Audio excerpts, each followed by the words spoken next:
నమస్కారాలు. ప్రపంచవ్యాప్తంగా కోట్లాది మంది భక్తుల విశ్వాసాలతో విశ్వవ్యాప్తంగా ప్రాముఖ్యమున్న తిరుమల వెంకటేశ్వర స్వామి పాదాల చెంత 5 సంవత్సరాల జగన్మోహన్ రెడ్డి పాలనలో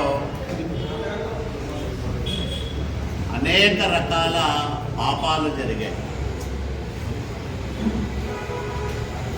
స్వామి పైన విశ్వాసం లేని వాళ్ళని, దైవభక్తి లేని వాళ్ళను, కరుణాకర్ రెడ్డి లాంటి వాళ్ళను, వైవి సుబ్బారెడ్డి లాంటి వాళ్ళను చైర్మన్లుగా చేసి తిరుమల భక్తుల మనసులను విపరీతంగా గాయపరిచాడు జగన్మోహన్ రెడ్డి. తిరుమల లడ్డు అంటానే పవిత్రతకు మరో పేరు, మరో రూపం. చాలా పవిత్రంగా తీసుకునే ఆ లడ్డూను కల్తీ చేసి నాసిరకంగా మార్చి సైజు తగ్గించి భక్తుల మనోభావాలను దెబ్బతీశారు వైసీపీ నాయకులు. ఈరోజు ప్రత్యేక దర్యాప్తు బృందం చాలా స్పష్టమైన ఫైండింగ్స్ ఇచ్చింది. 1,20,61,00,000 నెయ్యి కొనుగోలు చేస్తే 60 లక్షల కిలోల కల్తీ జరిగినట్లు స్పష్టంగా తేల్చి చెప్పింది. ఈ నెయ్యితో 20 కోట్ల లడ్డూలు తయారు చేశారు అనేది ఒక అంచనా. 20 కోట్ల లడ్డూల కల్తీకి వైసీపీ నాయకులు బాధ్యులని స్పష్టంగా తేల్చిన తర్వాత కూడా ఇంకా బుకాయిస్తూ ప్రజల మనోభావాలను ఇంకా దెబ్బతీసే ప్రయత్నం జరుగుతూ ఉంది. ఇది చాలా దుర్మార్గం. అత్యంత శక్తిమంతుడైన తిరుమల వెంకటేశ్వర స్వామితో ఆటలాడుకోవడం అంటే ఆషామాషి కాదు. ఒకటి, దైవభక్తి లేకుండా అన్నా ఉండాలా.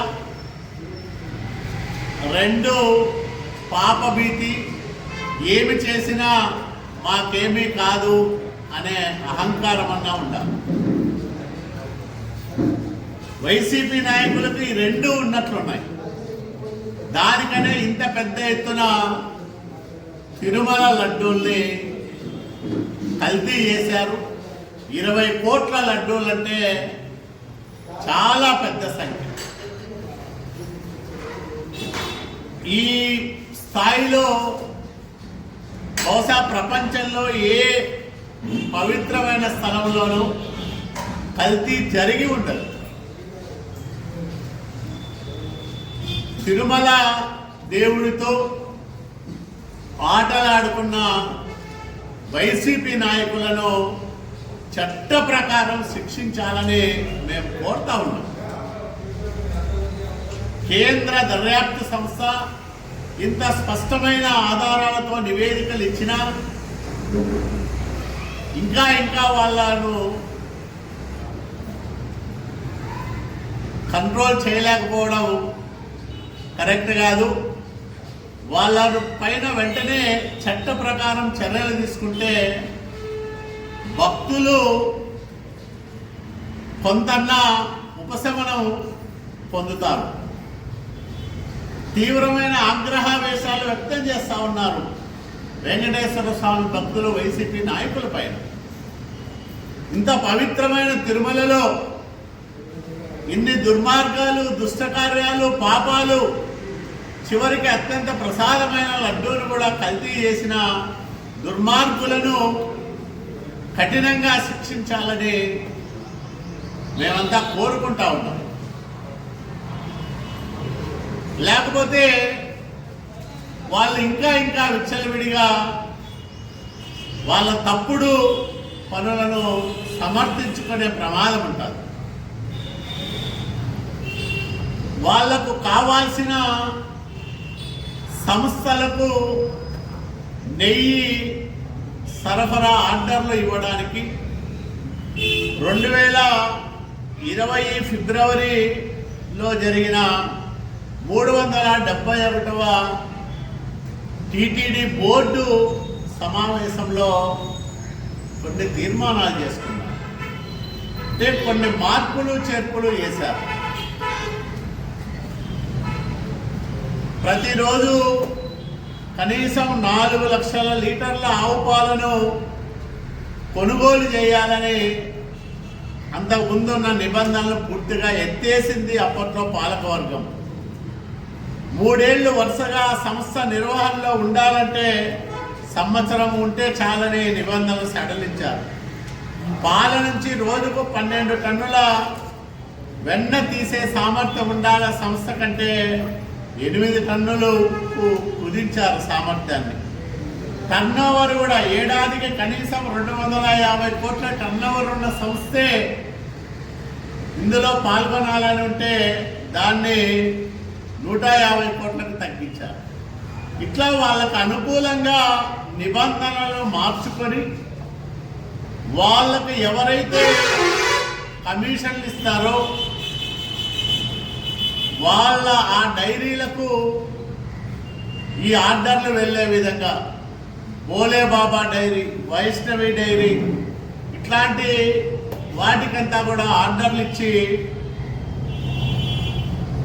కిట్ ప్రోకో కింద నేరుగా డబ్బులు తీసుకున్నారనే విషయాన్ని కూడా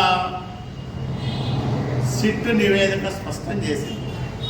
విజయవాడ పరిసరాల్లో ఉండే వైసీపీ నాయకులకు 12,55,00,000 రూపాయలు భరత్ భాయ్ ఠాకూర్ అనే హవాలా ఏజెంట్ ద్వారా దువ్వాడ అపూర్వ ద్వారా వైసీపీ పెద్దలకు అందిందనేది కూడా నిగ్గుదేలిన నిజం. నిజాలు ఇంత పచ్చిగా ఉంటే, నివేదికలు ఇంత స్పష్టంగా చెప్తా ఉంటే ఈ రోజుకు వైసీపీ నాయకులు ఇంకా బుకాయిస్తూ ఉండడం ఆత్మహత్య సదృశ్యం. తప్పు చేసిన వాళ్ళు, తప్పుడు పనులకు పాల్పడిన వాళ్ళు ఇంకా వాటిని సమర్థించుకునే విధంగా మాట్లాడుతూ ఉండడం అత్యంత దుర్మార్గం, దురదృష్టకరం.